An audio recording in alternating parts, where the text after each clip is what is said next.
Барыңыздарга салам, урматтуу Көкбөрү сүйүүчүлөрү, сиздер менен Only Top каналы. Бүгүн Көкбөрү Федерациясынын кезектеги жыйыны болуп өттү. Анда жаңы президент шайланды. Буга чейин айтылгандай эле Талас Бегелиев кайрадан Көкбөрү Федерациясынын президенти болду. Буга чейин дагы ал бул кызматта иштеп кетип, көптөгөн ийгиликтерди жараткан эле. Бул иреттагы ал Көкбөрүнү мыкты деңгээлде өнүктүрөт деген ойдобуз. Алдыда дал ушул Талас Бегелиевдин маегин сиздерге тартуулайбыз.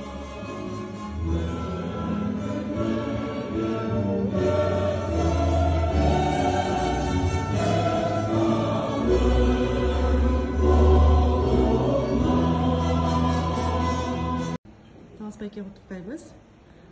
Дирекко сөз сизден. Чоң рахмат, ассаламу алейкум. Кыргыз элин биринчиден Акалпак күнүңүздөр менен баарыңыздарды куттуктайм. Башыбыздан Акалпак түшпөй жүрсүн. Бүгүн Көкбөрү Федерациясынын съезди өтүп, бир добуштан колдоп беришти. Мен чоң ыраазычылык билдирем, ушунча ишенич көрсөтүп, колдоо көрсөткөндөрүнө. Эми бул ишеничтин артында актоо деген бар да, ишеничти акташыбыз керек. Анын алдыбызга койгон чоң пландар бар. Ушулардын баарын ишке ашырышыбыз керек. Эл аралык деңгээлде федерация түзүп, Кудай буйрса Көкбөрү Федерациясын кайра эл аралык деңгээлге чыгарайын деген жакшы ниетим бар. Кудай буйрса ошо Көкбөрүнүн Кыргызстандын ичинде өнүгүшүнө түштүк региондорго көбүрөөк көңүл бурулат. Кудай буйрса ошо түштүк аймактарыбызда жакшы өнүгүү жолуна түшүп алса, Кудай буйрса Көкбөрү жакшы деңгээлге чыгат деген ойлор бар.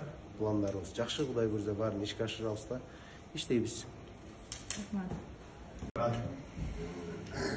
Ишеничти аткарыш керек. Иштейбиз. Областтардын жетекчилерине дагы бир кайрылып кетем, ошо темпке чыдаш керек. Иштейбиз, өзү чыдап берсиңер. Анан Искин байкени жакшынакай узатып коелу, Кыргыздын эмеси менен, салт санаасы менен жакшынакай кылып, алып келчи.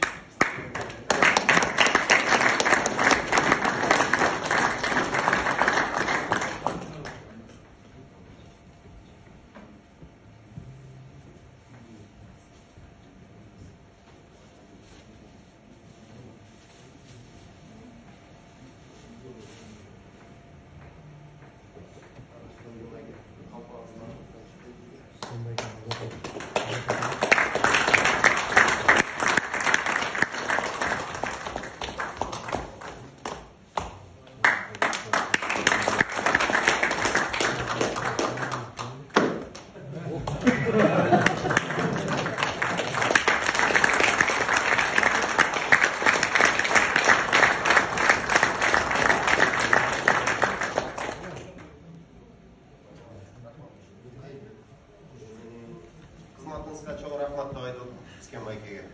Ушунча жыл, ушунча убактысын, каражатын элдин көйгөйү деп жүргөн байкелер. Баарыңыздар эле ошондойсуздар. Баары эле Көкбөрү деп күйүп жүргөн жерде эр азаматтар отурабыз. Эми ошол сүйүп күйгөн оюнубузду жакшынакай деңгээлге чыгарайлы. Ортодо чыр болбосун. Бул спорт экен, оюн экен, баарына түшүндүрүп, биздин оюнчулардан ушундай талапты коюлду. Бул намыс деген биздин Кыргыздын ортосунда анчалык чоң болбош керек да. Башка бирөөгө туулуп аткан жокпуз. Тууганбыз бардыгыбыз.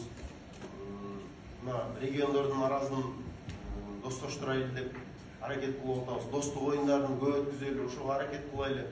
Көл менен Таластын буйруза ынтымагын өткүзөбүз, жана Чүй Талас, Ош Талас деп ынтымагын эметип атканбыз. Максат энем сунуш кылып калдык, Кудай буйрса күзүндө өткүзөбүз. Ошондой эле региондордун ортосунда турнирлерди көбөйтөлү. Анан Чүй Талас, Ош, Көл деп бөлүнүп, жанагындай катуу тирешүүлөрдү азайтайлы. Командалардын аттарын, ошо жерлердин аттарын койгондорду бир тартипке келтиребиз. Жанагындай эле ынтымак, достук деген аттарга коюуга мен сунуштаймын. Жер болгондо эле район, эки район аты болуп эле экөө ойноп калды эле. Намыс, өлдүк, ушу районго утулганча өлүп калыш керек, до конца. Ошондойлорду токтотуп, ынтымак оюнун олуттуруп, Көкбөрүнү башка деңгээлге чыгарабыз.